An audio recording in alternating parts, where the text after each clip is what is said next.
So here we are with the second installment, talking a lot about grip pressure, that highly debated subject. And a lot of it's so debatable just because what feels like a lot of grip pressure to one person feels like nothing to another person, because grip strength varies a lot, okay?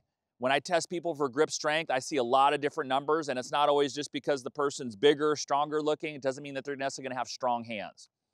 So, when we talk about grip pressure, one thing that I always heard growing up is that if you had a golfer, right, say you had a son or a daughter, and they were right-handed, right, and you knew at some point, 5, 6, 7, the secret would be to make them a left-handed golfer. So my daughter was actually like that, right? She's right-handed. She kind of preferred hitting lefty, but she became a left-handed golfer and the most valuable player on her high school team. But it was this myth because they had guys like Ben Hogan, left-handed, plays right-handed. Phil Mickelson, right-handed, plays left-handed. Johnny Miller, left-handed, plays right-handed. So the theory is their lead side, their lead arm is so strong that it's going to really help them become a consistent golfer compared to all the golfers out there that are just throwing it from the top, right? So when we take a look at these grip pressure graphs, there's actually some validation for that, right? I never fully bought into it, but actually if you look at it here, and let's start with the slicer graph, okay? So if you look at the slicer graph, the grip pressure in general, if we're looking at lead hand, that's the smaller white dots on top of the slicer graph. They start off very, very relaxed, okay? So they're not holding the club very tight at all. And if we compare that to the professional graph, you can see how the professional and the lead hand, and remember, the professionals are already stronger to begin with, 100% guarantee in their hands because they hit balls every day. Chip, putt, pitch, bunker shots, their hands are really strong. But you notice how much stronger that lead hand is even to start, okay? So we see the majority of the grip pressure, when you look at the total pressure of both hands, the green line on the professional, it's so much closer to the lead one compared to the trail hand pressure is way down below because the lead is making most of that grip pressure. What happens with the amateur golfer is we start to see the lead hand take very little accountability until they start the downswing. Then we really start to see things overtake both with the lead and trail. And a lot of that's just because there's too much of a difference between how it starts and then what happens in transition. Like they're holding it so loose and so soft that they have no choice but to really tighten up. And you can see how much that's gonna kind of vary the arc of my golf swing. What we see the best golfers doing in the world is they create a nice, wide, consistent arc. And I can feel right here, my grip pressure is staying constant as I push that club away. So we kind of feel wider, and as we discussed in the first video, narrower. When I put people on 3D and we measure the movement of their club, normally we see narrow, wide coming down. And then we get a lot of low point problems and a lot of issues hitting behind the ball, the weight not shifting forward, a lot of different things happening there. Hey, it's your coach Zach Allen here, and I hope you're enjoying today's lesson.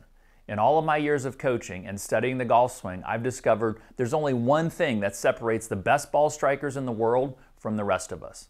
I call it the magic move, and you can use it to generate effortless power and consistency in your game. Since I don't have the time in this short video, I've put together a 3-part web class where I show you everything you need to know, nothing held back. I call it my Magic Move training series, and you can get the entire thing free of charge by clicking the link in the description below. You won't find these videos anywhere else, so click the link right now and join the over 100,000 golfers who have already gone through this incredible training. And now, let's jump back into today's lesson. So the feel would be, right, in order to kind of really feel what should my grip pressure be doing, I see Vijay Singh do this drill a lot, where he grabs his wrist, just the underside of his lead wrist with his hand, and he actually can hit balls almost a full distance doing that. So I would start off by just taking practice swings, back, through.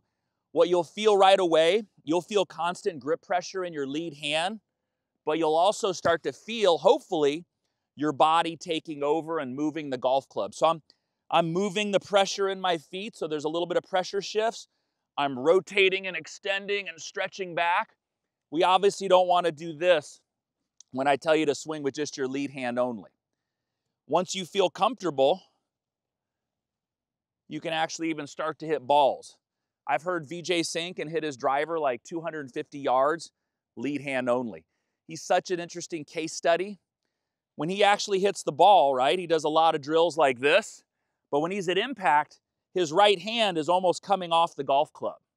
So there's very little occurring there, okay? And we see that in some of the data. You see on that grip pressure graph too, good golfers, they're not doing much with their right hand to start the swing. That's what yanks it inside. That's what picks it up. That's what jerks it back really quickly. I often remember seeing Brent Snedeker. If you don't know him, he was a great tour player a number of years back. He would take the club back and he would take his thumb off the club as he took it back. Okay, so there was very little grip pressure there at all on his trail hand. What's doing the bulk of the pushing is the lead hand. So we've made a number of practice swings. We're feeling pretty comfortable and confident. Bring that whole motion on through to the finish, and now we're gonna hit one. So I set up, I'm gonna move with my body, pivot that club back, and then bring it right on through. So I could really get a sense of me moving the whole club, and I could feel my grip pressure never grabbing, never changing all the way to the end. I would say the biggest thing, because you know these wrist graph or the grip pressure graphs are great. They're great to look at. One thing that you don't see there is the professional is really using their body well to take the club back, to start down. Sometimes if there's deficiencies in your body, limited range of motion, you might not be able to go back as far as me, but I think you would still do great to go right to here in the proper fashion.